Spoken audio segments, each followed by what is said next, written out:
Hello everyone. आज हम अपने चैप्टर 1 मोशन के जो कि क्लास 9 का फर्स्ट चैप्टर है उसके आज हम क्वेश्चंस एंड न्यूमेरिकल्स करेंगे। लास्ट लेक्चर में हमने इसका थ्योरी एंड कंसेप्ट पार्ट देखा था, बड़े अच्छे से समझा था। आज हम उन सभी थ्योरी एंड कंसेप्ट्स को यूज़ करेंगे अपने क्वेश्चंस में, अपने न्यूमेरिकल्स में, और अपने एबिलिटी को चेक करेंगे कि हम आज कितना उस चीज़ को समझ पाए हैं जो भी हमने लास्ट लेक्चर में कंसेप्ट्स एंड थ्योरी पढ़ी थी। तो हम शुरुआत करेंगे basically very short answer type question से। ठीक है, तो हमारा सबसे पहला क्वेश्चन है change the speed of 6 metre per second into kilometre per hour. तो हमने कल देखा था कि हमारी जो स्पीड है उसकी एसआई यूनिट हमने बोली थी कि वो होती है मीटर पर सेकेंड। ठीक है जी, ये हमें पता है ये बात। बट वो बोल रहा है कि 6 मीटर पर सेकेंड को किलोमीटर पर आवर में कन्वर्ट करो। तो अब ये कैसे होगा? तो बेसिकली आपको बड़ा एक सिंपल सी ट्रिक याद रखनी है और जो कि बहुत ज़्यादा इंपॉर्टेंट है, ये आपको न्यूमेरिकल्स में भी बड़ी काम आएगी। तो आपको क्या याद रखना है कि जब भी आपको कहा जाए कि मीटर पर सेकेंड से किलोमीटर पर आवर में आपको कन्वर्ट करना है, तो आपको क्या करना है, उस क्वांटिटी को 18/5 से मल्टीप्लाई कर दो। जैसे इसमें बोला गया है कि 6 मीटर पर सेकेंड को किलोमीटर पर आवर में कन्वर्ट करो, तो मैं क्या करूँगा, इस 6 को 18/5 से मल्टीप्लाई कर दूंगा। और जब मैं ऐसा करूँगा तो मेरा आंसर क्या आएगा, ये। और अगर मैं थोड़ा सा और सिंप्लीफाई कर दूँ तो मेरा आंसर आएगा ये, किलोमीटर पर आवर। तो मैं ये कह सकता हूँ कि 6 मीटर पर सेकेंड को अगर मुझे किलोमीटर पर आवर में लिखना है तो उसकी वैल्यू होगी 21.6। और ये कैसे आया, हमने इस क्वांटिटी को 18/5 से मल्टीप्लाई कर दिया। ठीक है, ये सिंपल सी बात। अब दूसरी चीज़ ये है कि अगर मुझे किलोमीटर पर आवर में दिया है और उसको मुझे मीटर पर सेकेंड में कन्वर्ट करना है, तब मैं क्या करूँगा, तब आपको उस क्वांटिटी को 5/18 से मल्टीप्लाई करना है। जैसे कि अगर मैं आपको बोलूँ कि आपको 36 किलोमीटर पर आवर को मीटर पर सेकेंड में कन्वर्ट करना है, तो आप क्या करोगे, इस 36 को आप 5/18 से मल्टीप्लाई करो और फिर जो आपका आंसर आएगा वो आपका मीटर पर सेकंड में आएगा। तो आपको ये चीज़ याद रखनी है, मीटर से किलोमीटर पर आवर में जा रहे हो, छोटी यूनिट से बड़ी यूनिट में जा रहे हो, तो आपको ऐसे याद रखना है कि जो न्यूमरेटर है उसमें बड़ी क्वांटिटी आएगी जो कि 18 है। और जब आप किलोमीटर पर आवर से मीटर पर सेकेंड में जा रहे हो, मतलब आप बड़ी क्वांटिटी से छोटी क्वांटिटी में जा रहे हो, तो आपको ऐसे याद रखना है, तब 5 ऊपर आएगा। ठीक है, तो इस एनालॉजी से आप इसको याद रख सकते हो। बस आपको 2 नंबर याद रखने हैं, 18 और 5। ठीक है, तो जब हम बड़े से छोटे में जा रहे हैं तो छोटी वाली क्वांटिटी ऊपर जो कि है 5/18, और जब मैं छोटे से बड़े में जा रहा हूँ तो बड़े वाली क्वांटिटी ऊपर जो कि है 18/5। ठीक है, अब what is the name given to the speed in a specified direction? Velocity. Velocity है ना, क्योंकि वेलोसिटी को ही हमने क्या बोला था, velocity is equal to speed plus direction. अब वो बोल रहे हैं कि आपके पास स्पीड है और उस एक पर्टिकुलर डायरेक्शन में है, तो उसको हम क्या बोलेंगे, वेलोसिटी। आपको ये चीज़ें ऐसे याद रखनी है, वो घुमा फिरा के ऐसे ही आपसे चीज़ें पूछेगा। Give 2 examples of bodies having non uniform motion. तो आप लगा लीजिए ट्रेन, कार इन ट्रैफिक, है ना। तो यहाँ पे क्या होगा, क्योंकि वो इक्वल डिस्टेंसेस को अनइक्वल इंटरवल ऑफ टाइम्स में कवर करेंगे। अब which do the following measure in a car. आपकी कार में एक स्पीडोमीटर होता है, एक ओडोमीटर होता है। तो ये क्या मेज़र करते हैं, तो जो आपका स्पीडोमीटर होता है ये ऑब्वियस है क्या मेज़र करेगा, स्पीड, क्योंकि इसमें क्या है, स्पीड। तो ये क्या मेज़र करेगा, आपकी स्पीड, जो कि वो आपको किलोमीटर पर आवर ऐसे दिखाता है, होता है ना। एक ऐसे डैशबोर्ड होता है, बीच में एक निडल होती है और यहाँ पे ऐसे 10, 20, 40, 60, 80, 100 ऐसे लिखा होता है। तो ये जो सारे होते हैं ये क्या होते हैं, किलोमीटर पर आवर में मैग्नीट्यूड होता है इनका। तो यही क्या हमारा क्या कहलाता है, स्पीडोमीटर। अब बात आती है कि ओडोमीटर क्या होता है। तो ओडोमीटर बेसिकली आपका क्या मेज़र करता है, डिस्टेंस मेज़र करता है ना। अब यहीं पे स्पीडोमीटर में नीचे एक ऐसे ब्लैंक होता है, ठीक है, इसमें यहाँ पे लिखा आता है कि आपने कितना डिस्टेंस चल लिया। जैसे 6200 किलोमीटर आप जब से आपने नई गाड़ी लिया है तब से आपने इतना चल लिया। तो ये क्या मेजर करता है आपका, ये आपका मेजर करता है डिस्टेंस। और डिस्टेंस को मेजर करने वाले को क्या बोलते हैं, odometer. Name the physical quantity which gives us an idea of how slow और fast a body is moving. तो कल हमने एक चीज़ पढ़ी थी, रेट ऑफ मोशन, है ना। और रेट ऑफ मोशन हमने किसके लिए यूज़ किया था? स्पीड। और ये स्पीड हमें क्या बताती है? हाउ स्लो और fast a body is moving. तो इसका आंसर क्या है? स्पीड। ठीक है। Under what conditions can a body travel a certain distance and yet it's resultant displacement can be zero. तो बोल रहा है कि ऐसी कौन सी कंडीशन है जिसमें एक ऑब्जेक्ट जो है वो डिस्टेंस तो ट्रैवल करेगा लेकिन उसका डिस्प्लेसमेंट ज़ीरो होगा। तो आपके दिमाग में एकदम से आंसर आना चाहिए क्या? Circular path. ठीक है। ए से वो शुरू करता है, बी पे जाता है, फिर सी पे जाता है, फिर डी पे जाता है ना। ऐसे ए से बी पे गया, बी से सी पे गया, सी से डी पे गया और डी पे फिर ए गया। अब यहाँ पे उसने डिस्टेंस तो ट्रैवल किया जो कि क्या है? 2πr। जो भी सर्कुलर पाथ का रेडियस होगा वो हमें पता होगा तो हम डिस्टेंस निकाल देंगे 2πr। लेकिन जो डिस्प्लेसमेंट है वो ज़ीरो होगा। क्यों?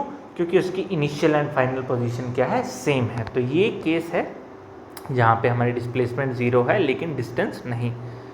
इन addition to speed what else should we know to predict the position of a moving body.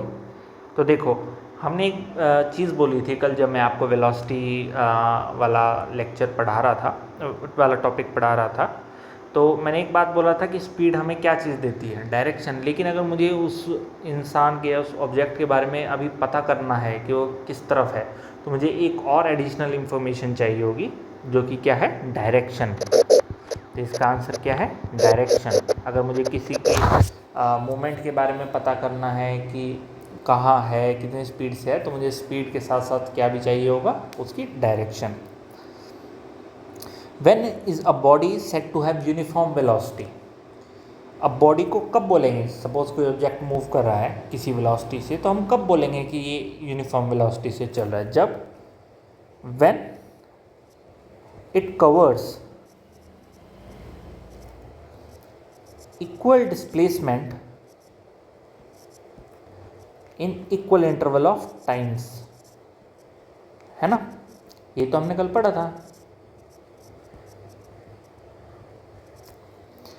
Under which condition is the magnitude of average velocity equal to average speed. तो कल हमने ना दो case पढ़े थे अगर आपको याद हो। एक केस जब एवरेज स्पीड एवरेज वेलोसिटी के इक्वल है, एक केस जब एवरेज वेलोसिटी एवरेज स्पीड के इक्वल नहीं है। तो जब दोनों इक्वल हैं वो कौन सी कंडीशन होती है? When an object move in a particular direction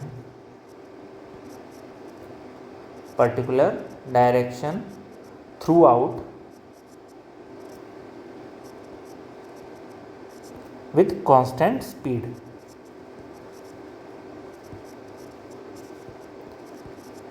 ठीक है। अब देखो वेलोसिटी क्या होती है? फिर से वही बात, वेलोसिटी होती है स्पीड प्लस डायरेक्शन, है ना। अब एवरेज वेलोसिटी एवरेज स्पीड के बराबर तब ही होगी जब वो थ्रू आउट जिसमें मूव कर रहा है वो एक स्ट्रेट लाइन में मूव कर रहा है, एक पर्टिकुलर डायरेक्शन में मूव कर रहा है, तो उसकी एवरेज वेलोसिटी और स्पीड सेम होगी। ठीक है। What is the acceleration of a body moving with uniform velocity. अब यूनिफॉर्म वेलोसिटी का मतलब क्या है? At each point velocity is same. ठीक है ना। अगर मैं आपको ग्राफ भी इसका बना के दिखाऊं तो इसका ग्राफ कैसे बनेगा? ये सपोज करो टाइम है, ये सपोज करो वेलोसिटी है, तो इसका ग्राफ ये है स्ट्रेट लाइन। अगर आप 1 सेकंड पे भी मेजर करोगे, 2 सेकंड पे मेजर करोगे, 3 सेकंड पे मेजर करोगे तो आपको वेलोसिटी सेम भी नज़र आएगी।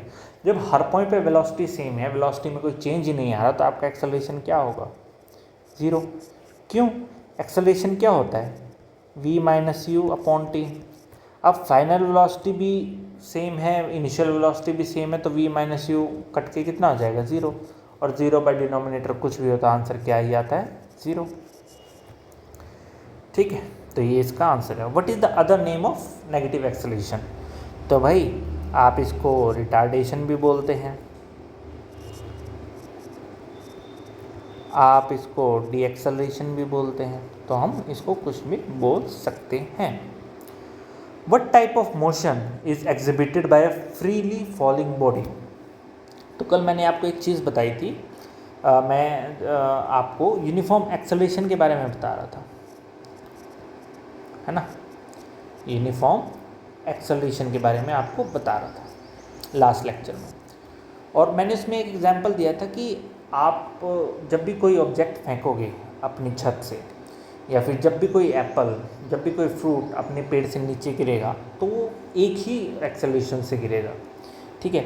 और उस लेक्चर में हमने एक एग्जांपल भी लिया था कि सपोज़ ये दो बिल्डिंग्स हैं, एक तो आप यहाँ से कोई ऑब्जेक्ट फेंक रहे हो और एक आप इस ऑब्जेक्ट यहाँ इस बिल्डिंग से, ये बिल्डिंग जो है वो छोटी है, स्मॉल बिल्डिंग है, ये बिल्डिंग लार्ज बिल्डिंग है। और जब आप इसको फेंकते हो, आपने इसको फेंका, आपने इसको फेंका और आप डिफरेंट पोजीशंस पे इसकी एक्सेलरेशन मेज़र कर रहे हो, तो आप क्या देखते हो कि हर पॉइंट पे 9.8 मीटर पर सेकेंड स्क्वायर की ही एक्सेलरेशन आती है, ठीक है। बिल्डिंग के हाइट पे डिपेंड नहीं करता, कुछ नहीं डिपेंड करता, लेकिन जब भी आप उस फ्रीली फॉलिंग बॉडी किसको बोलते हैं? जिस पे किसी तरह का इफेक्ट नहीं पड़ेगा बाहर से, आप कोई इफेक्ट नहीं डाल रहे हो, तो हर पॉइंट पे सेम ही एक्सेलरेशन दिखाएगा। तो अब इस क्वेश्चन जो है, what type of motion is exhibited by a freely falling body, तो आप आंसर क्या दोगे? Uniform acceleration. क्यों? क्योंकि हर पॉइंट पे एक्सेलरेशन क्या रहता है? सेम रहता है। What remains constant in a uniform circular motion? तो कल हम लास्ट में, हमारा जो लेक्चर था उसमें हमने बिल्कुल लास्ट में पढ़ा था यूनिफॉर्म सर्कुलर मोशन में, और हम उसको यूनिफॉर्म सर्कुलर मोशन क्यों बोल रहे थे? क्या चीज़ कांस्टेंट थी? तो आंसर है स्पीड। उसकी स्पीड कांस्टेंट थी, इसलिए उसको क्या बोल रहे थे हम? Uniform circular motion. What changes continuously in a uniform circular motion? तो देखो, वेलोसिटी कंटिन्यूसली चेंज होती रहती है। क्यों? वेलोसिटी होती है स्पीड प्लस डायरेक्शन। अब यूनिफॉर्म सर्कुलर मोशन में स्पीड तो क्या है? कांस्टेंट है, लेकिन डायरेक्शन चेंज होती है हर पॉइंट पे। हर पॉइंट पे कैसे चेंज होती है? ये हमारा क्या है? सर्कल। और सर्कल पे कभी भी किसी पॉइंट की डायरेक्शन देखनी है, सपोज़ यहाँ पे मुझे डायरेक्शन देखनी है, तो मैं एक टेंजेंट लगा दूंगा इस पर।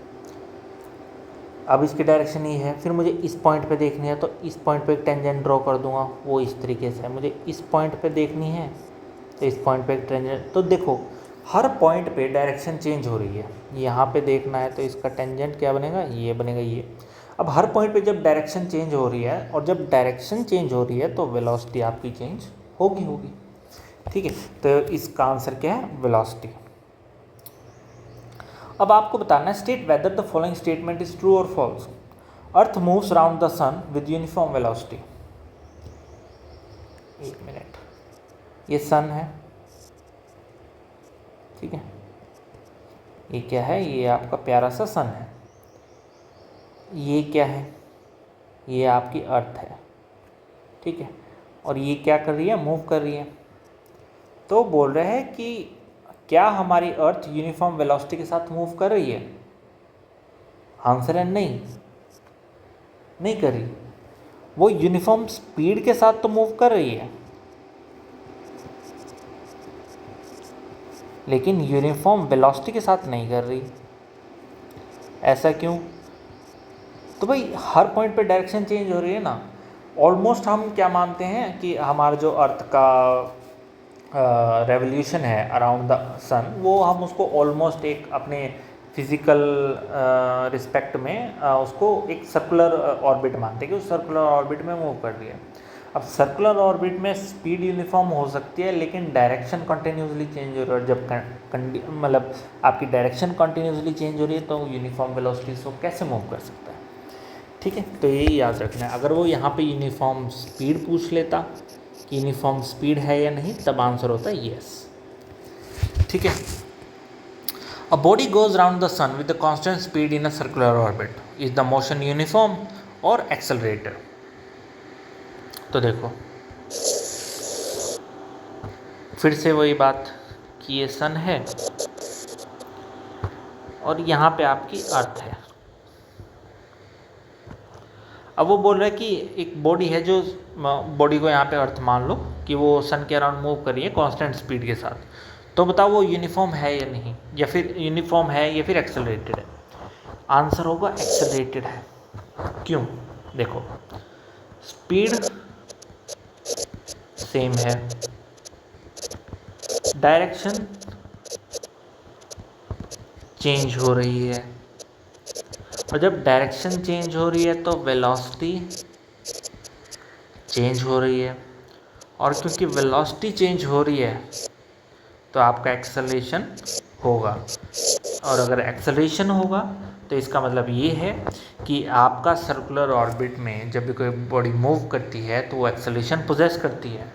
लास्ट में जाते जाते लेक्चर में मैंने आपको ये भी बताया था कि एक्सेलरेशन कहाँ होती है, टुवर्ड्स द सेंटर, जिसको क्या बोलते हैं, सेंट्रीपिटल एक्सेलरेशन, है ना। तो इसका आंसर है कि मोशन जो है वो एक्सेलरेटेड होगा। What conclusion can you draw about the velocity of the body from the displacement time graph? ये डिस्टेंस है, इसको डिस्प्लेसमेंट मानिए आप, यहाँ पे डिस्प्लेसमेंट आएगा, ठीक है। ये डिस्प्लेसमेंट टाइम ग्राफ है और ये स्ट्रेट लाइन दे रखी है। तो अब हमें बताना है कि इससे आपको वेलोसिटी के बारे में क्या पता चलता है। तो क्योंकि वो इक्वल डिस्टेंस कवर कर रहा है इक्वल इंटरवल ऑफ टाइम्स में, स्ट्रेट लाइन है, स्ट्रेट लाइन का मतलब क्या है, इक्वल डिस्प्लेसमेंट कवर हो रही है इक्वल इंटरवल ऑफ टाइम्स में, और जब equal displacement equal interval of times में कवर होती है तो इसका मतलब है वो यूनिफॉर्म वेलोसिटी के साथ ऑब्जेक्ट मूव कर रहा है, ठीक है। तो इसका आंसर क्या है, uniform velocity.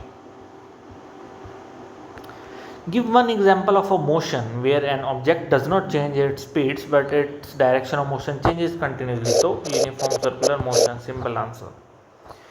What can you say about the motion of the body whose distance time graph is a straight line parallel to time axis? तो पहले तो आपको ग्राफ बनाना आना चाहिए कि कह क्या रहा है, किस तरह का ग्राफ है। क्योंकि वो डिस्टेंस टाइम ग्राफ है तो हम dt लिख देते हैं। वो बोल देता है कि what can you say about the motion of body whose distance time graph is a straight line parallel to time axis. सिर्फ स्ट्रेट लाइन तक मत पढ़ लेना, स्ट्रेट लाइन तक पढ़ोगे तो आप बस ये बना दोगे। उसने आगे बोलो क्या है, स्ट्रेट लाइन है parallel to time axis, straight line है पैरेलल टू टाइम एक्सिस। जब ये होगा तो इसका मतलब क्या है, डिस्टेंस मूव हो ही नहीं रहा है, और जब डिस्टेंस मूव नहीं हो रहा है तो इसका मतलब क्या है, body is at rest, simple answer, ठीक है। But conclusion can you draw about the acceleration of the body from the speed time graph. अब देखो इससे आपको एक्सेलरेशन के बारे में बताना है। तो एक चीज़ तो पक्की है कि एक्सेलरेशन तो हो रहा है ना, एक्सेलरेशन तो हो रहा है। क्यों? क्योंकि देखो स्पीड चेंज हो रही है, स्पीड सेम तो नहीं है। स्पीड सेम होती तो ऐसे स्ट्रेट लाइन होती, वो तो नहीं है। स्पीड हर पॉइंट पे चेंज हो रही है, वेलोसिटी मतलब हर पॉइंट पे चेंज हो रही है। अब इससे क्या हम एक्सेलरेशन का टाइप भी पता कर सकते हैं? तो बात है हाँ, कर सकते हैं। कैसे? देखो पहले ये ऐसे मूव कर रहा था, यहाँ तक ऑलमोस्ट स्ट्रेट लाइन है, ठीक है। फिर उसके बाद टाइम कम बढ़ रहा है लेकिन वेलोसिटी ज़्यादा बढ़ रही है। टाइम तो धीरे धीरे बढ़ रहा है, देखो जैसे यहाँ पे, यहाँ पे, यहाँ पे, यहाँ पे, यहाँ पे, यहाँ पे, ऐसे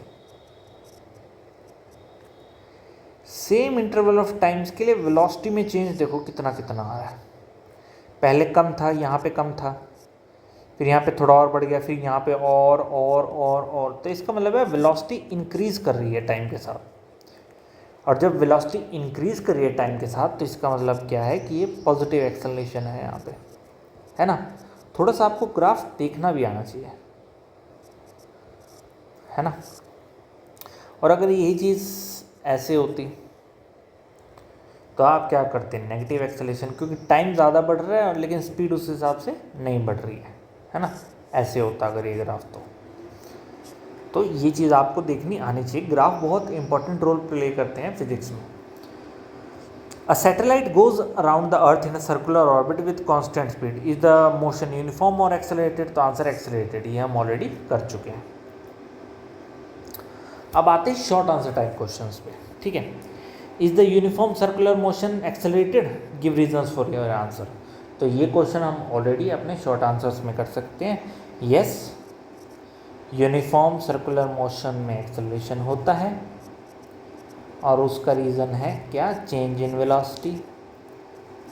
ये सब आपको फ्रेम खुद करने हैं, सॉल्यूशन मैं बता रहा हूँ।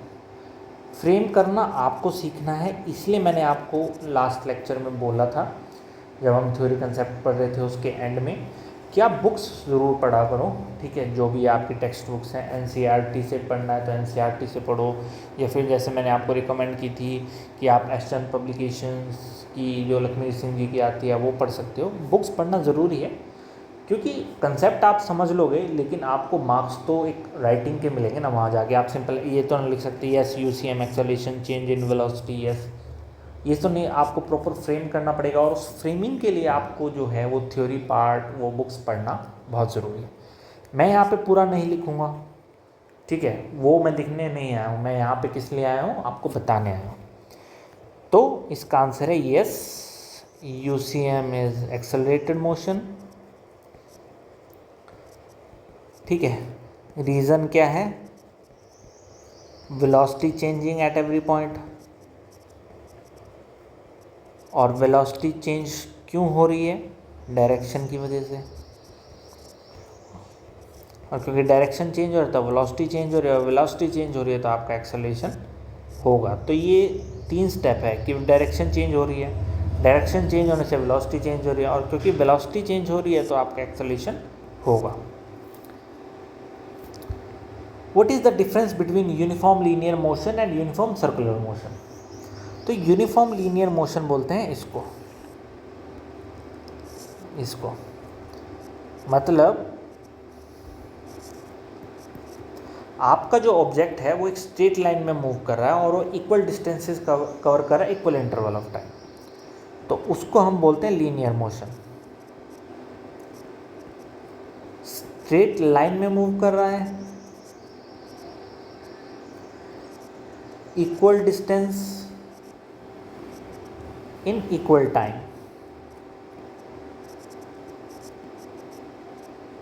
लेकिन यूनिफॉर्म सर्कुलर मोशन में क्या है, डायरेक्शन कॉन्टिन्यूसली चेंज होती है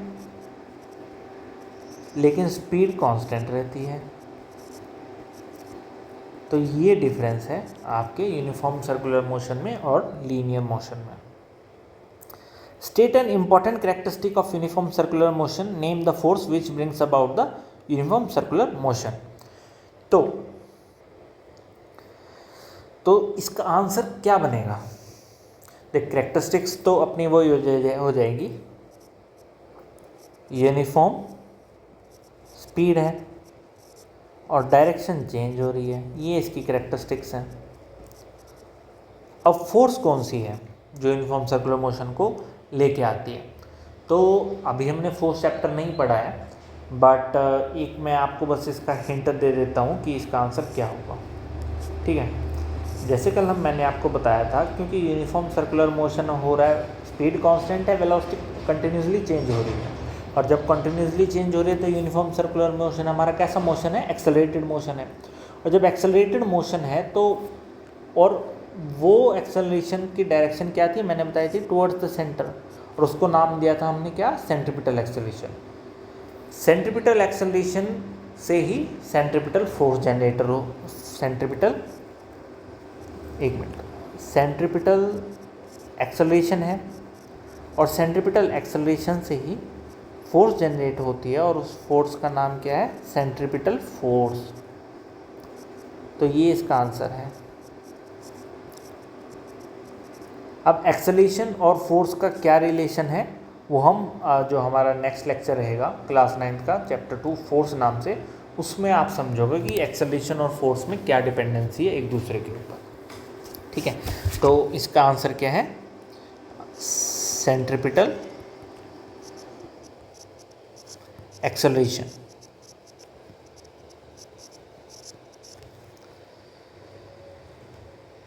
अब हमें क्या है, वेलोसिटी टाइम ग्राफ बनाने हैं। कुछ कंडीशंस हैं, उनको ध्यान में रखते हुए। A car accelerates uniformly from rest for 5 seconds, then it travels at a steady velocity for 5 seconds। तो देखो,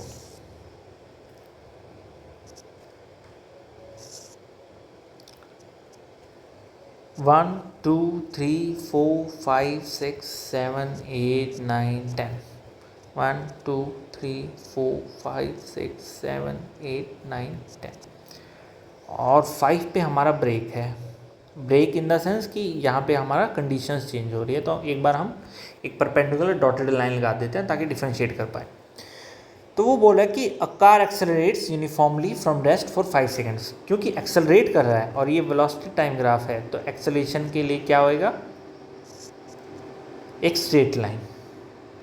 फिर उसके बाद बोल रहे हैं then it travels at a steady velocity. Steady velocity है तो मतलब वेलोसिटी कांस्टेंट है ये अगले 10 सेकंड के लिए। तो ये इसका ग्राफ हो जाएगा। अब वो बोल रहा है कि the velocity time graph for a part of a train journey is a horizontal straight line. ठीक है जी, हम बना लेते हैं। ये वेलोसिटी है, ये टाइम ग्राफ है, और वो कह रहा है हॉरिजॉन्टल है, ये ऐसे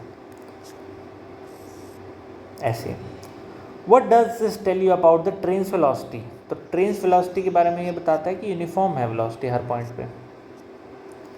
अबाउट इट्स एक्सेलरेशन, क्योंकि आपकी वेलोसिटी यूनिफॉर्म है, हर पॉइंट पे सेम वेलोसिटी है, तो a is equal to v minus u by t से आंसर क्या आ जाएगा? 0। क्योंकि वेलोसिटी चेंज ही नहीं हो रही। जब वेलोसिटी चेंज नहीं है तो एक्सेलरेशन का तो कोई मतलब ही नहीं है। अब न्यूमेरिकल्स पे आ जाते हैं। न्यूमेरिकल्स को थोड़ा ठंडे दिमाग से अच्छे से करना है। ठीक है, अपने को A man travels a distance of 1.5 meter towards east, then 2.0 meter towards south, and finally 4.5 meter towards east। ठीक है, सबसे पहले तो मैं क्या बना लेता हूँ, डायरेक्शन बना लेता हूँ। यहाँ पे एक बार मैं मेंशन कर लेता हूँ डायरेक्शंस क्या हैं। ये नॉर्थ, ये साउथ, ये ईस्ट, ये वेस्ट। अब मैं मान लेता हूँ कि मेरा पर्सन यहाँ से चला, तो पहले बोलता है कि वो 1.5 मीटर टुवर्ड्स ईस्ट गया। ईस्ट इस तरफ है तो मैं 1.5 इसको मान लेता हूँ। देन वो बोल रहा है कि वो 2 मीटर किधर गया? साउथ की तरफ। 1.5 मीटर कहाँ गया? ईस्ट की तरफ। देन 2 मीटर वो किधर गया? साउथ की तरफ। देन फाइनली वो 4.5 मीटर कहाँ गया? ईस्ट की तरफ। ये हो गया, और इसको हम नाम देते हैं ए और बी। ये है पहले ईस्ट, फिर साउथ, फिर ईस्ट। ठीक है, ये चीज़ होगी। ये हमने डायग्राम बना लिया और आपको ये डायग्राम बनाना है। अब वो पूछे टोटल डिस्टेंस कितना ट्रैवल किया। तो टोटल डिस्टेंस के लिए तो सिंपल अरिथमेटिक मीन करूँगा। तो डी टोटल, डी का मतलब है डिस्टेंस, 1.5 प्लस 2 प्लस 4.5। तो आपका आंसर कितना आ गया? 8 मीटर। यूनिट जरूर लिखनी है। ठीक है जी। What is the resultant displacement?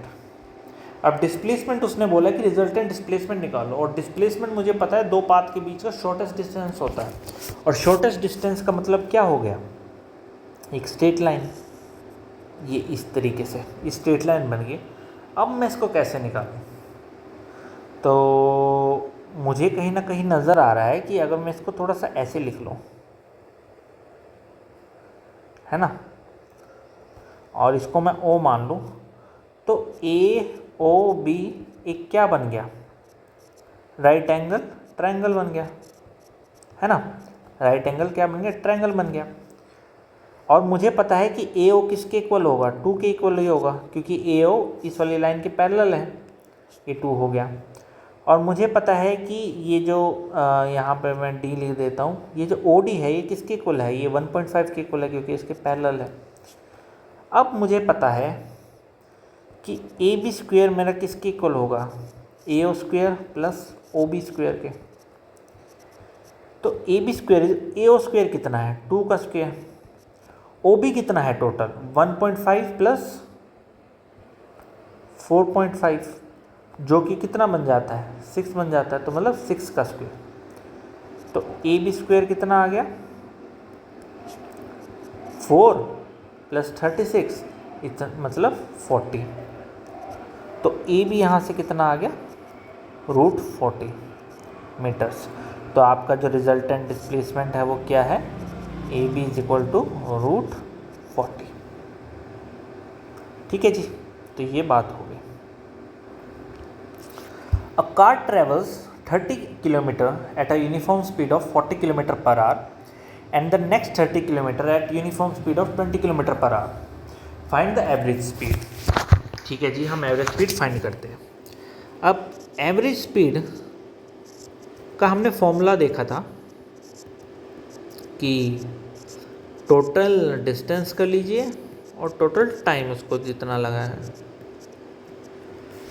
अब टोटल डिस्टेंस तो उसने कितना ट्रैवल किया है 30 प्लस 30, टाइम कितना है। अब आप बोलोगे भैया टाइम तो दिया नहीं हुआ, तो क्या हुआ नहीं दिया हुआ। मुझे पता है कि स्पीड इज इक्वल टू क्या होता है डिस्टेंस बाय टाइम। तो अगर मैं यहाँ से टाइम निकाल लूँ तो मैं क्या करूँगा डिस्टेंस बाय स्पीड कर दूँगा। ठीक है, अब पहला T1, तो मुझे यहाँ पे ऐसे T1 प्लस T2 लिखना पड़ेगा। T1 है जो ये डिस्टेंस ट्रैवल हुआ है, T2 है वो इस डिस्टेंस के लिए जो टाइम है ये। तो मतलब 60/T1, T1 कितना होगा 30/40, क्योंकि पहला डिस्टेंस कितना है 30 यहाँ से, और पहला स्पीड कितना है 40 किलोमीटर पर आवर S1, तो 30/40। दूसरा कितना है 30/20, तो लो बस इसको सॉल्व कर लो। अब आप क्या करो 40 30 प्लस 60 ये हो गया 60/90 इंटू 40, आंसर कितना आ गया 2/3 इंटू 40, जो कि आंसर आ गया 80/3 किलोमीटर पर आवर। तो बेसिकली आपका जो फॉर्मूला बना इस केस में वो ये बना कि D1 प्लस D2 किया और आपने फिर D1/S1 प्लस D2/S2, जो कि बन गया D total upon T1 plus T2, और वहाँ से आंसर क्या है 80/3 किलोमीटर पर आवर। ये चीज़ हो गई। अब वो बोल रहा है कि on 120 kilometre track a train travels the first 30 kilometre at uniform speed 30 kilometre per hour. ठीक है जी, how fast must the train travel the next 90 kilometre so the average speed comes out to be 60 kilometre per hour for the entire trip. अब उसने average speed पहले ही दे दी कि सारे trip की average speed आपको 60 किलोमीटर पर आवर निकालनी है, और उसने D1 दे दिया जो कि है 30, S1 दे दिया जो कि है 30 किलोमीटर पर आवर। फिर उसके बाद उसने D2 बोला, D2 है आपका 90, तो वो बोल रहा है कि इसका S2 कितना होगा, S2 पता करो। तो हम कहते हैं कि चलिए पता करते हैं कैसे। तो फिर वही formula S average is equal to D1 plus D2, D1/S1 plus D2/S2। D1 plus D2 कितना बन जाएगा 120 किलोमीटर, और D1/S1 कितना है 30/30, D2 कितना है 90, और S2 हमें फाइंड करना है। चलो जी कोई बात नहीं, S एवरेज हमें ऑलरेडी दिया हुआ है 60, ये हमारे पास 120, 30/30 हमारा 1 होता है, और 90/S2। अब हम शफलिंग करते हैं, इसको इधर ले जाते हैं और इसको इधर नीचे ले आते हैं, तो क्या आएगा 1 plus 90/S2 is equal to 120/60। तो 1 plus 90/S2 is equal to 2, 90/S2 is equal to 1, तो यहाँ से S2 कितना आ गया 90 किलोमीटर पर आवर। तो आपको ऐसे सॉल्व करनी है ये सारी चीज़ें। आई होप आपको समझ आई होंगी। अभी d1 प्लस d2 यहाँ पे जितने डिस्टेंस उसने डिवाइड किए होंगे तो उस हिसाब से d1 d2 d3 d4 बन जाएंगे। टाइम दिया है तो आप सीधा d1 s1 की जगह टाइम रखोगे, लेकिन टाइम नहीं दिया है तो आप ऐसे फिट करोगे इसको। ठीक है, चलिए। A bus covers a distance of 250 km from Delhi to Jaipur towards west in 5 hours in the morning and returns to Delhi in the evening covering the same distance of 250 km in the same time of 5 hours. Find the average speed, average velocity of the bus for the whole journey. अब एक बात याद रखना, ये तो आपका general formula है जो है, लेकिन अब ऐसी कोई कंडीशन आ जाए कि आप ए से निकले हो, बी तक आप गए, लेकिन फिर बी से आप वापस भी आ गए ए पे, और इस कंडीशन में आपको क्या है, आपको पता करना है कि आपकी एवरेज स्पीड क्या रही। ठीक है, तो आप कैसे कर सकते हो, अगर आपको स्पीड दी, वहाँ पे स्पीड दी होती, जैसे इस केस में आपको स्पीड नहीं दी है, आपको टाइम दिया हुआ है, जैसे d1 दिया हुआ है 250 और t1 दिया हुआ है कितना 5 आवर्स। फिर d2 भी सेम है 250 और t2 भी आपका क्या है 5, क्योंकि सेम डिस्टेंस कवर कर रहा है। और जब ऐसा, अब यहाँ से आप स्पीड भी निकाल सकते हो, s1 कितनी है 250/5, s2 कितना है 250/5। या तो आपको स्पीड दी हो या फिर आपको ये डिस्टेंस और टाइम भी दिया हो और आपने आते और जाते हुए सेम डिस्टेंस ट्रैवल किया, तो आपकी जो एवरेज स्पीड का फॉर्मूला हो जाता है ना, एस एवरेज, वो हो जाता है 2 × s1 × s2 upon s1 + s2। ये याद रखना, ये आपको ना काफ़ी टाइम सेव कर देगा, क्योंकि कई बार डायरेक्टली वो सिर्फ स्पीड देगा। अब आप इस फॉर्मूले में घुस जाओगे कि भाई सर ने तो ऐसा बताया था कि total distance upon total time कर लो, डिस्टेंस को उन्होंने ऐसे d1 + d2 upon d1 upon s1 + d2 upon s2 ऐसे बताया था। अब इसमें मेरे पास s1 s2 तो है, लेकिन d तो है ही नहीं, मैं कैसे ये फॉर्मूला लगाऊंगा, ये वहाँ पे ये फॉर्मूला काम आता है।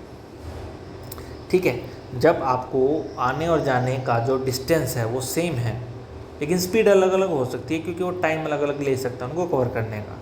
ठीक है, लेकिन डिस्टेंस सेम है, तो अब आप ये फॉर्मूला यूज़ करोगे। वेलोसिटी अगर आपको दी है तो ठीक है, नहीं निकाल लो डिस्टेंस और टाइम से, और जब निकाल लोगे तो आप सिंपली ये फॉर्मूला यूज़ करो 2 × s1 × s2 upon s1 + s2। अब इस केस में पर्टिकुलर क्वेश्चन में s1 s2 सेम है, तो 2 × अब ये कितना है 50, ये भी कितना है 50, 2 × 50 × 50 अपॉन 100, तो आंसर क्या आएगा 50 km/h। ये आपकी क्या होगी एवरेज स्पीड। अब वो पूछता है कि वी एवरेज बताओ, मतलब वेलोसिटी, एवरेज वेलोसिटी बताओ, तो एवरेज वेलोसिटी तो ज़ीरो होगी। क्यों? क्योंकि वो दिल्ली से जयपुर तक गया और फिर जयपुर से ही वापस दिल्ली भी आ गया, तो जहाँ से निकला था एट द एंड वो वहीं पे आ गया, तो इसका मतलब क्या है, डिस्प्लेसमेंट क्या है 0, और जब डिस्प्लेसमेंट 0 है तो वेलोसिटी क्या होगी 0। अब A driver decreases the speed of the car from 25 m/s to 10 m/s in 5 seconds. Find the acceleration. A क्या होता है v - u/t। v कितना है 10 m/s, v मतलब फाइनल वेलोसिटी। u कितना है 25 m/s, t कितना है 5 सेकेंड्स। और एक बात याद रखना, जब भी आप पेपर में, टेस्ट में, क्विज़ में, जब भी आप न्यूमेरिकल्स करेंगे तो आपको जो जो चीज़ भी मेंशन है वो आप इस तरीके से मेंशन करेंगे। कैसे, एक बार मैं आपको आइडिया देता हूँ। वी नो आप लिखोगे सपोज इसमें जैसे हमें v दे रखा है, v = 10 m/s, u = 25 m/s, t = 5 seconds। we have to find acceleration, formula फिर उसका लिख दो v - u/t। Now putting these values, मतलब आप इनको ऐसे नंबरिंग भी कर सकते हो 1 2 3 और इसको मान लो 4। Now putting 1 2 3 in 4 we get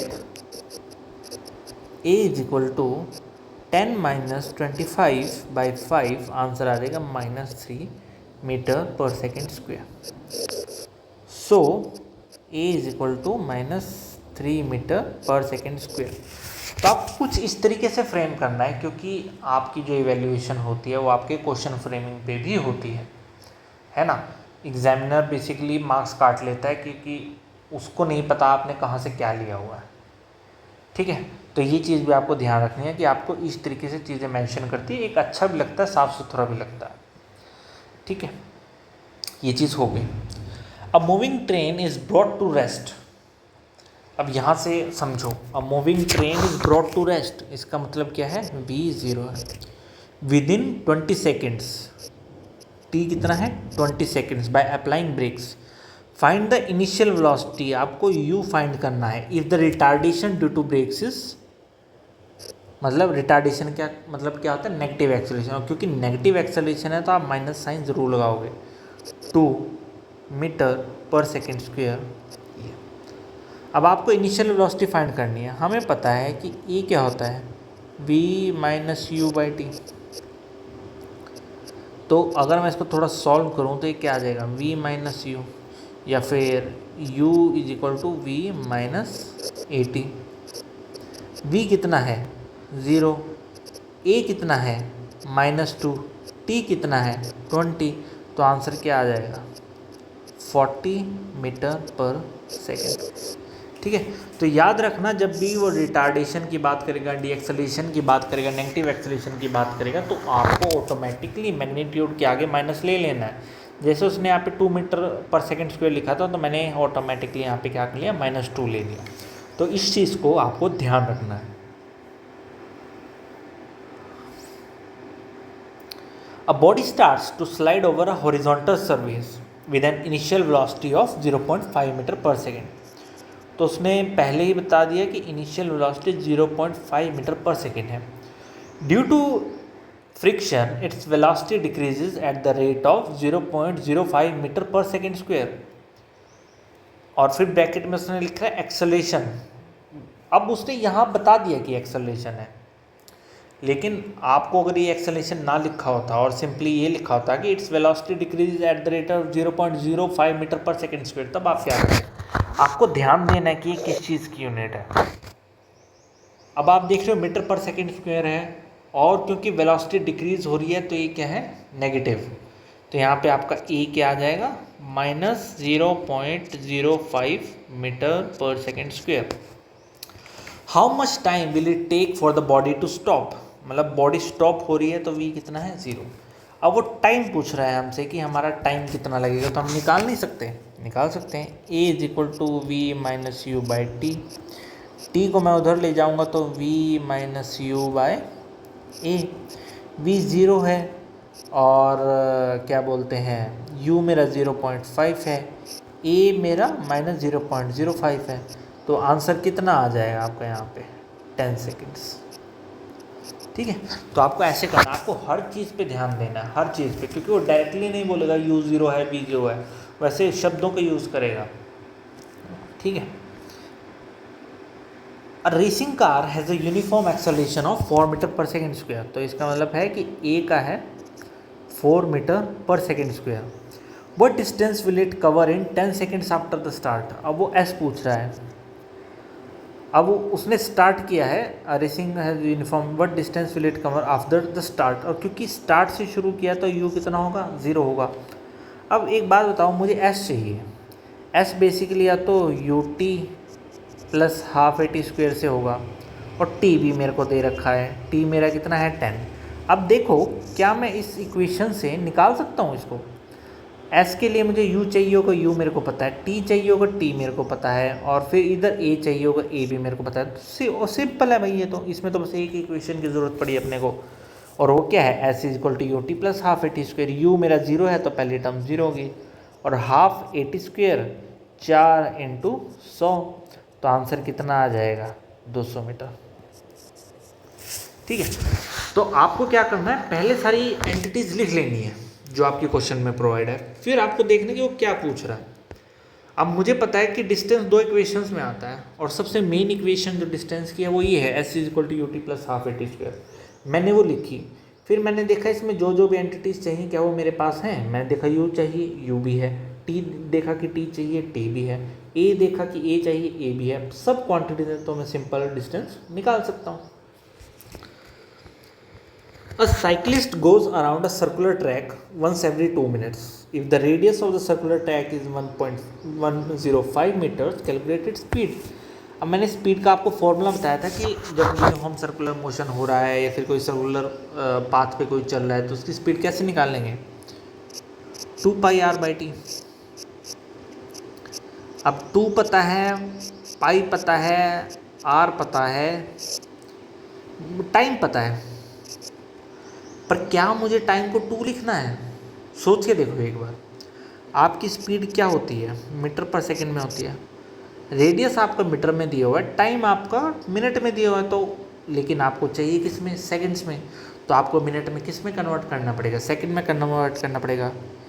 1 minute में कितने सेकंड होते हैं, 60 सेकंड्स, तो 2 मिनट में कितने होंगे, 2 × 60, तो आप नीचे क्या लिखोगे, 2 × 60, ठीक है। तो आपका यहाँ से स्पीड क्या आ जाएगा, 2 × 22 × 105, 7 × 2 × 60, 2 से 2 गया, 7 से ये 15 टाइम्स गया,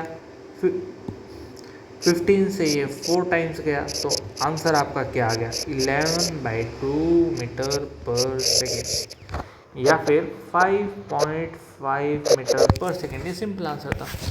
तो आपको हमेशा याद रखना है कि टाइम जो मैग्नीट्यूड दे दिया उसको नहीं यूज़ करना है, आपको कोशिश कर, अगर या तो उसने मेंशन किया हो कि मुझे मीटर पर मिनट्स में चाहिए या फिर किलोमीटर पर, अब वो जिसमें मांग रहा है उसमें दो, लेकिन अगर कुछ भी मेंशन नहीं है तो आपको हमेशा किस में कन्वर्ट करना है, एसआई यूनिट में, और स्पीड की एसआई यूनिट क्या है, मीटर पर सेकेंड में।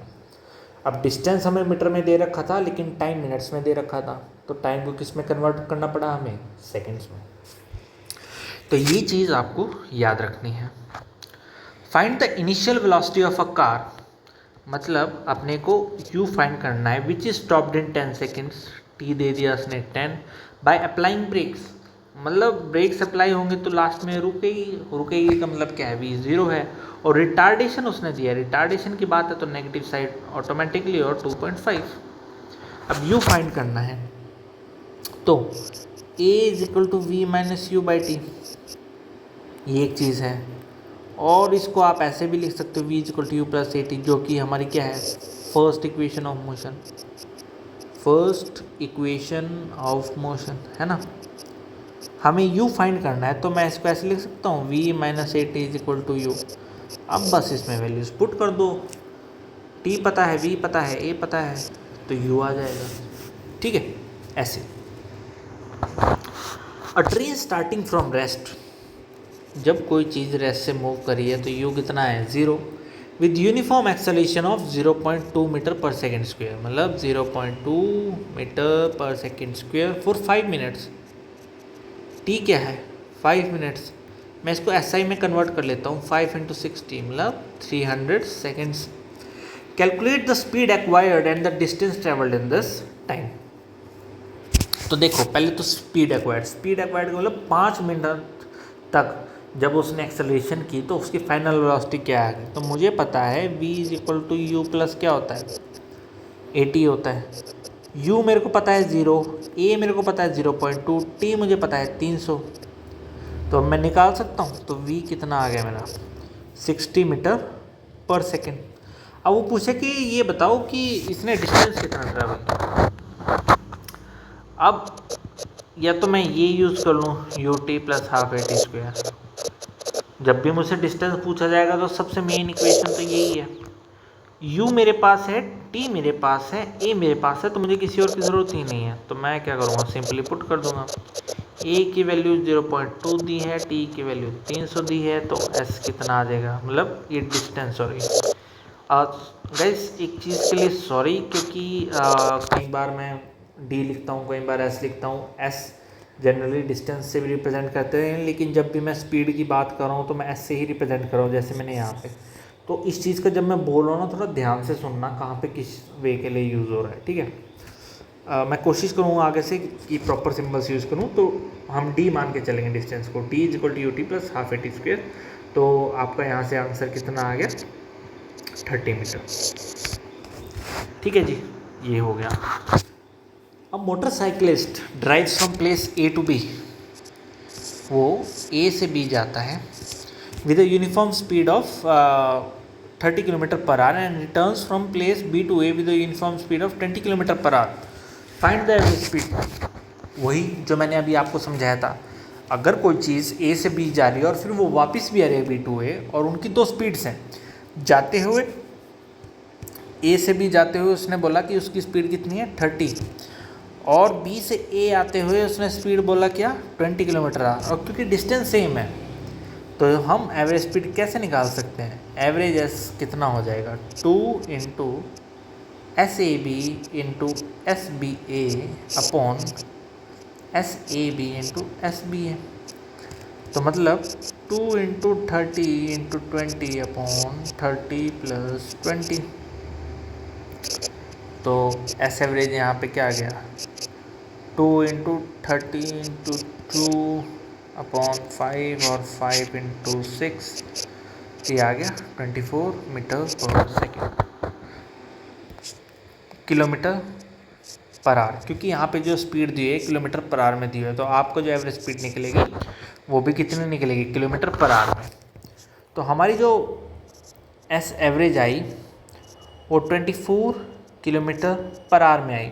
अब मैं आपको बोलूँ कि ये जो एस एवरेज है ये मुझे मीटर पर सेकंड में चाहिए, तो आप क्या करोगे। अब देखो, आप किलोमीटर पर आवर से बड़ी यूनिट से छोटी यूनिट में जा रहे हो मीटर पर सेकंड में, तो अब आपको क्या करना पड़ेगा, बड़ी से छोटी में जा रहे हो तो आपको छोटी ऊपर बड़ी नीचे। तो आंसर क्या आएगा इसका, 4 इंटू 5/3 मतलब 20/3 मीटर पर सेकेंड। ये आ गया आपका मीटर पर सेकेंड में। तो ये चीज़ें याद रखनी है, वो पूछता भी है क्वेश्चंस में।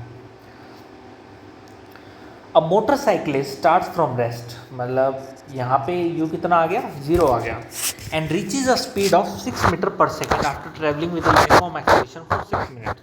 तो मतलब v6 आ गया, t3 आ गया, एक्सेलरेशन हम फाइंड कर सकते हैं, simple. An aircraft travelling at 6 kilometre per hour, 6 kilometre per hour accelerate steadily at 10 kilometre hour per second. अब देखो कितना ही वो किया है, कितना घुमाया गया है आपको। अब यहाँ पे आप सिंपली लिख दोगे भाई आपकी 10 किलोमीटर पर आवर स्क्वायर की एक्सेलरेशन है, नहीं, accelerate steadily at 10 kilometre per hour per second. यहाँ पे किलोमीटर पर आवर और यहाँ पे सेकेंड, तो अब आपको इस पूरे को ही मीटर पर सेकेंड में कन्वर्ट करना पड़ेगा। तो हम क्या करते हैं, 10 किलोमीटर पर आवर को हम मीटर पर सेकेंड में कन्वर्ट कर लेते हैं, जो कि क्या बनेगा, हम बड़ी से छोटी में जा रहे हैं तो 5/18, तो मतलब 15/18। अब इसको हम ऐसे सीधा लिख सकते हैं कि मेरी जो एक्सेलरेशन है वो क्या है, 15/18, या फिर इसको थोड़ा सा और रिड्यूस कर लेंगे तो 25/9 मीटर पर सेकेंड स्क्वायर, ये आएगा। तो ये चीज़ ध्यान रखना है आपको, न्यूमेरिकल में बहुत अच्छे से पढ़ना है, कौन सी यूनिट में दिया हुआ है, कैसे दिया हुआ है, ठीक है।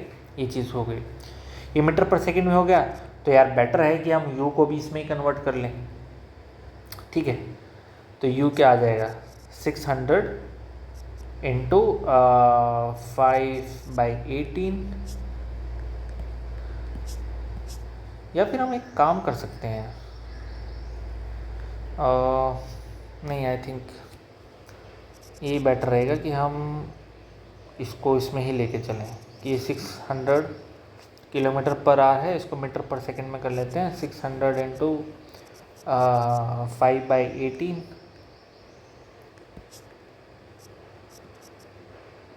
तो ये 500/3 मीटर पर सेकंड आ गया यू। ए तो हमारा आई गया था 25/9 metre per second square. Taking the speed of a sound as a 1100 kilometre per hour at the aircraft altitude, how long will it take to reach the sound barrier. वो बोल रहे हैं कि जो स्पीड की साउंड होती है ना वो 1100 किलोमीटर पर आवर होती है, तो एयरक्राफ्ट को इस एक्सेलरेशन से कितना टाइम लगेगा कि वो लास्ट तक आते आते 1100 किलोमीटर पर आवर की स्पीड अचीव कर ले। तो मतलब यहाँ पे हमें दिया हुआ है कि वी हमारा 1100 किलोमीटर पर आवर है, इसको भी हम उसमें कन्वर्ट कर लेते हैं 1100 इंटू 5/18 जो कि हमारा आ गया 500/18 मीटर पर सेकेंड। अब हमें टाइम बताना है कि इसको अचीव करने के लिए टाइम कितना लगेगा। तो मुझे पता है a = v - u/t, तो t कितना आ जाएगा v - u/a। v कितना है 500/18, u कितना है 500/3 और फिर एक्सेलरेशन कितना है 25/9। तो हम इसको थोड़ा सॉल्व करते हैं। तो अगर हम इसको थोड़ा सॉल्व करते हैं तो आंसर कुछ इस तरीके से आ जाता है 2500/50, ये आ जाता है 50 सेकेंड्स। अब या तो टाइम को आप 50 सेकेंड्स में छोड़ दो या फिर आर में करना है तो आर में छोड़ दो। ठीक है, आर में इसको करना है तो 50 × 60/60 आपको करना पड़ेगा। ठीक है जी, ये चीज़ आ गई। कैलकुलेशन में देख लेंगे ना, कैलकुलेशन में हो सकता है गलती है, पर गलती हो सकती है, मैं ये नहीं बोल रहा, बट तरीका ये है। ठीक है, अब यहाँ पे दिक्कत ये है कि 10 किलोमीटर पर आवर में दिया हुआ था और फिर यहाँ पे पर सेकंड में दिया हुआ है। अब एक्सेलरेशन या तो किलोमीटर पर आवर स्क्वायर में दो या फिर आप उसको मीटर सेकंड स्क्वायर में कन्वर्ट कर लो। तो हमने क्या किया, सबको ही ऐसा यूनिट में कन्वर्ट कर लिया। ठीक है, ये क्वेश्चंस आप खुद करेंगे। ठीक है ना। अब ये थोड़ा इम्पोर्टेंट क्वेश्चन है ना। थोड़ा इसमें रेफरेंस का यूज़ होता है तो इसको बहुत अच्छे से समझना है। वो बोलता है कि a ball hits a wall horizontally. ये आपकी क्या है, एक वॉल है।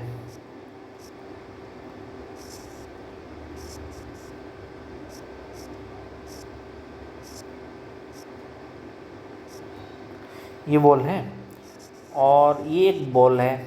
ये बॉल के इस पे टकराती है, जाके टकराने के बाद it rebounds horizontally at a speed. टकराई और ये टकराने के बाद पहले ऐसे गई, टकराई और फिर ये वापस भी आई और स्पीड दे रखी है। और जब ये बॉल टकराई तो ये वॉल के साथ एक 0.04 सेकेंड्स के लिए कांटेक्ट में थी। अब इसका एक्सेलरेशन बताना है हमें क्या है। तो देखो, वेलोसिटी जो है ना एक डायरेक्शन कंपोनेंट है, और क्योंकि कोई चीज़ डायरेक्शन कंपोनेंट है तो उसका रेफरेंस लेना बहुत ज़रूरी है। ठीक है, हम मान लेते हैं कि यहाँ से बॉल चली, ठीक है, इसके राइट साइड जब भी डायरेक्शन होगी तो हम बोलेंगे उसका जो मैग्नीट्यूड लेंगे वेलोसिटी का वो हम पॉजिटिव लेंगे। पॉजिटिव ले लिया तो इसका मतलब है u की वैल्यू आ गई पॉजिटिव की 6.0 मीटर पर सेकेंड। अब जब वो टकराई वॉल से तो वो किस डायरेक्शन में आ रही है, लेफ़्ट डायरेक्शन में। और लेफ़्ट डायरेक्ट क्योंकि राइट में हमने पॉजिटिव लिया है तो लेफ़्ट डायरेक्शन में क्या लेंगे, नेगेटिव लेंगे। तो v क्या आ जाएगा, मतलब फाइनल वेलोसिटी क्या आ जाएगी, -0.04 मीटर पर सेकेंड। ठीक है जी। अब हमें एक्सेलरेशन बतानी है। एक्सेलरेशन का फॉर्मूला क्या होता है, v - u/t। v कितना है -4.4, u कितना है 6, t कितना है 0.04। इसको आप जो भी सॉल्व करोगे तो एक नेगेटिव एक्सेलरेशन आएगी। ठीक है, मतलब -10.4/0.04 सॉल्व कर लेना, जो भी आंसर आएगा नेगेटिव एक्सेलरेशन आएगी। अब आप इसको वेरीफाई भी कर सकते हो कि नेगेटिव एक्सेलरेशन आनी चाहिए थी नहीं आनी चाहिए। देखो, पहले 6 इनिशियल स्पीड 6 थी, फाइनल स्पीड 4.4 है, मतलब कम है इनिशियल स्पीड से। और जब वेलोसिटी डिक्रीज़ हुई है टाइम के साथ तो मतलब उसमें रिटार्डेशन आया। रिटार्डेशन का मतलब क्या है, नेगेटिव एक्सेलरेशन। तो मतलब आंसर क्या है, सही है अपना। तो इसमें ये इम्पोर्टेंट कंसेप्ट था कि जिस भी चीज़ के साथ डायरेक्शन एसोसिएट होती है तो उसमें रेफरेंस लेना ज़रूरी होता है। तो हम क्या मानते हैं कि इनिशियली जिस डायरेक्शन में जा रहा है उसको हम पॉजिटिव ले लेते हैं और रिबाउंड वाली डायरेक्शन को नेगेटिव। ये चीज़ हो गई। A cyclist is travelling at 15 metre per second, she applies brake so she doesn't collide with the wall 18 metre away, what the acceleration she must have. अब हमारे पास तो सिर्फ दो चीज़ें हैं, u है, v भी है क्योंकि उसने ब्रेक अप्लाई किया है ताकि वो कोलाइड ना करे, तो v दिया हुआ है, s दिया हुआ हमें 18 मीटर पर सेकेंड स्क्वायर। तो अब हमें बताना है a। अब मैं ये देखता हूँ कि मैं a कैसे फाइंड कर सकता हूँ जिसमें ये सारी क्वांटिटीज है। तो मेरे को थर्ड इक्वेशन ऑफ मोशन याद आ रही है। थर्ड इक्वेशन ऑफ मोशन जो कि है v square minus u square is equal to 2as। v अपने पास है, u अपने पास है, s अपने पास है, a अपने को निकालना, तो मतलब अपना इससे काम बन जाएगा। v कितना है 15, 15 का स्क्वायर 225, u कितना है v कितना है 0, 0 का स्क्वायर 0, u कितना है 15, 15 का स्क्वायर 225, 2 इंटू एस कितना है 18 मीटर और a अपने को निकालना है, तो मतलब -225/2 इंटू 18, ये आपकी एक्सेलरेशन आएगी। थोड़ा और सॉल्व करोगे तो मैं क्या करता हूँ 3 से ऊपर नीचे काट देता हूँ, 75/2 इंटू 6, फिर 3 से ऊपर नीचे काटता हूँ तो 25/2, मतलब 25/4 नेगेटिव का -25/4 मीटर पर सेकेंड स्क्वायर। ये आपका आंसर आ गया। ऐसा नहीं है कि वो ब्रेक्स अप्लाई कर रही है तो आपको लास्ट में खुद से नेगेटिव निकालना है। मैथमेटिक्स की यही ब्यूटी है कि ऑटोमेटिकली वहाँ नेगेटिव साइन आएगा, ठीक है, जब आप एक्सेलरेशन निकाल रहे होगे। लेकिन जब आपको क्वेश्चन में ऑलरेडी एक्सेलरेशन दे रखा है और बता रखा है कि वो क्या बोलते हैं रिटार्डेशन है, डी एक्सेलरेशन, तब आपको नेगेटिव साइन खुद से लगाना है, ठीक है, समझ रहे हो। A car requires a velocity of 72 kilometre per our in 10 second starting from rest, find the acceleration, average velocity, the distance travelled in this time. सब आप कर सकते हो, ये सब आप कर सकते हो क्योंकि ऑलरेडी बहुत सारे क्वेश्चन कर चुके हैं इस तरीके के, तो कोई पॉइंट नहीं बनता। ये चीज़ आपकी प्रैक्टिस के लिए है। A car travels along the road at 8 meter per second, it accelerates at 1 meter per second for a distance of 18 meter, how fast is the car traveling। तो बेसिकली वो v पूछ रहा है, तो आपके पास u दिया हुआ है, s दिया हुआ है, a दिया हुआ है, तो सिंपल फॉर्मूला लगाओ, v square minus u square is equal to 2as। ये लगाओगे तो आपका v आ जाएगा, ठीक है। अब the graph given alongside shows the positions of a body at different times. Calculate the speed of the body as it moves from A to B, B to C and C to D. अब देखो distance time graph दिया हुआ है और अपने को speed calculate करनी है। डिस्टेंस टाइम ग्राफ से आप स्पीड कैसे कैलकुलेट करते हो? स्लोप से। तो चलिए ए बी डिस्टेंस में स्लोप क्या आएगा? ए बी डिस्टेंस में स्लोप आएगा और वही स्लोप आपकी क्या होगी? स्पीड होगी।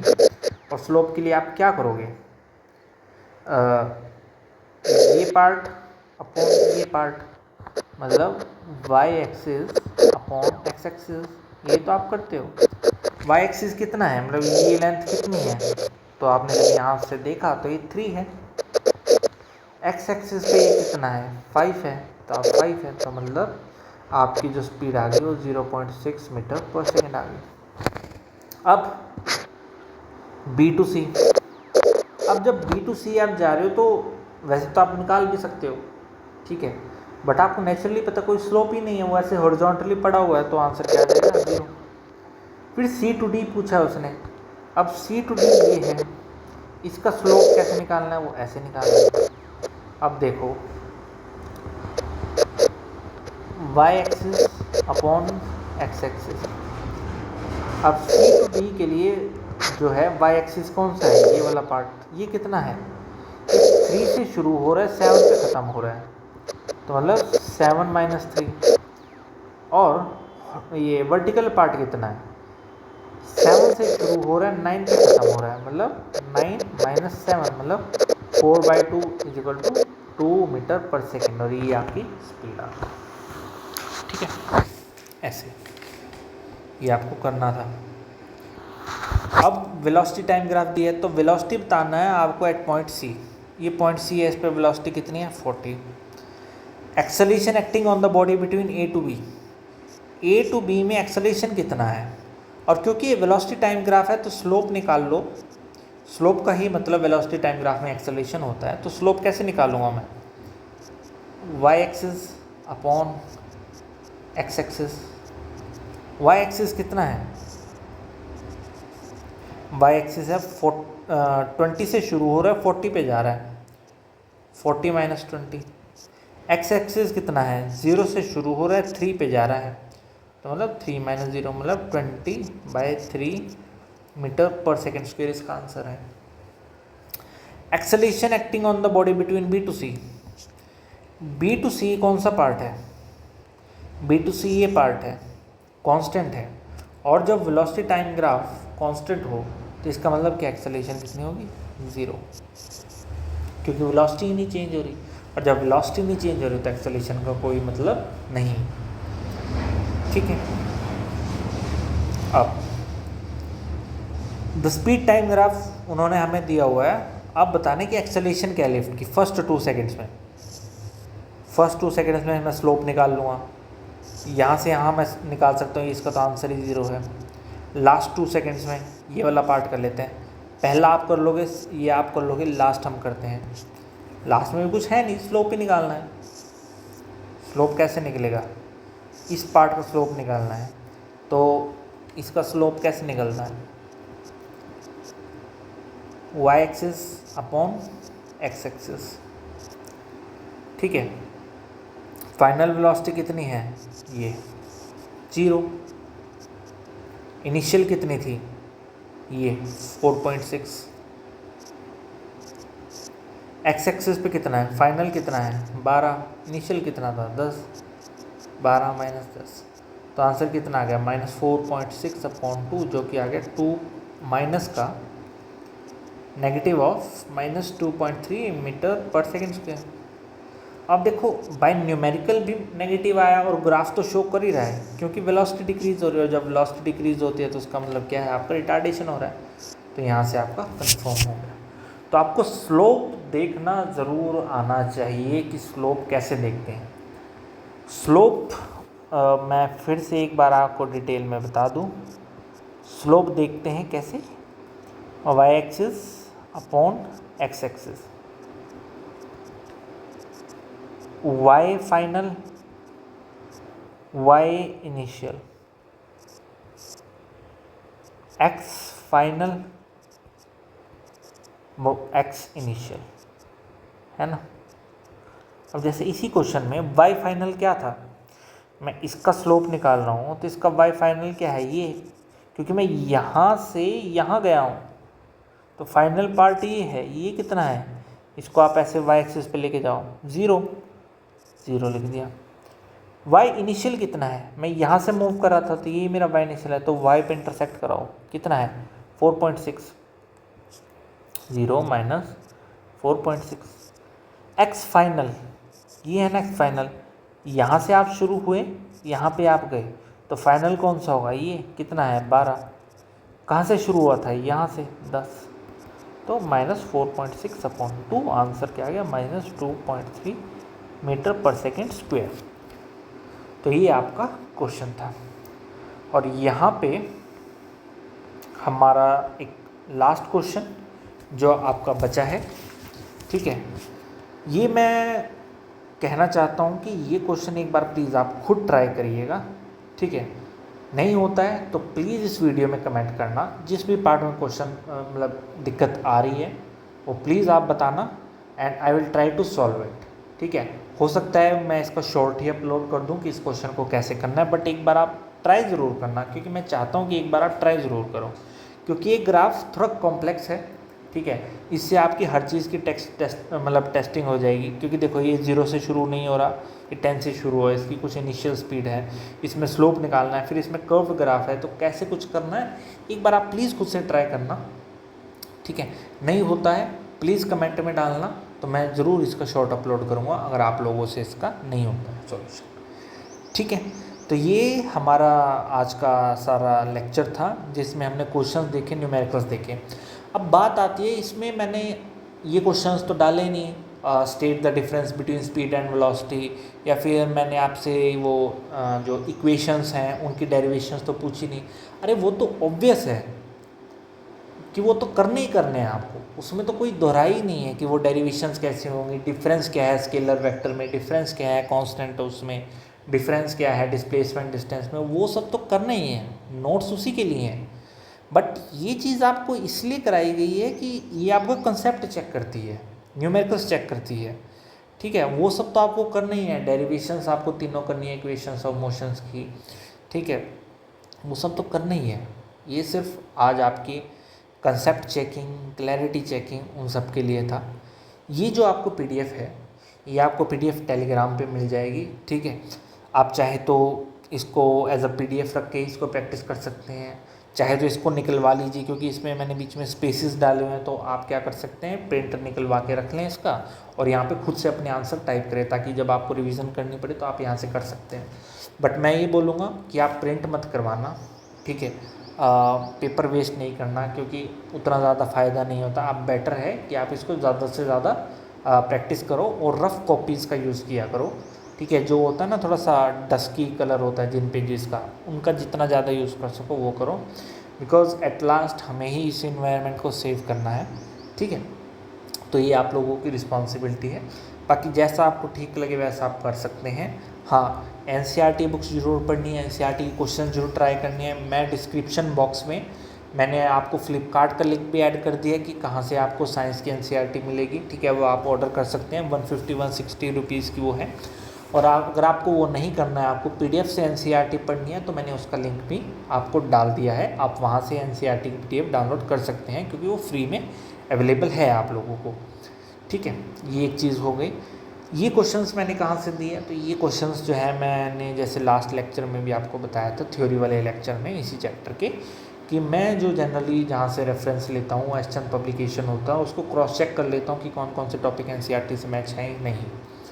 ठीक है, तो वो चीज़ आपको करनी है, तो आप वहाँ से कर सकते हो। उसमें at the end of every topic question दिए होते हैं, तो वहाँ से अगर आप डायरेक्टली वहाँ से पढ़ना चाहें तो वहाँ से भी पढ़ सकते हैं।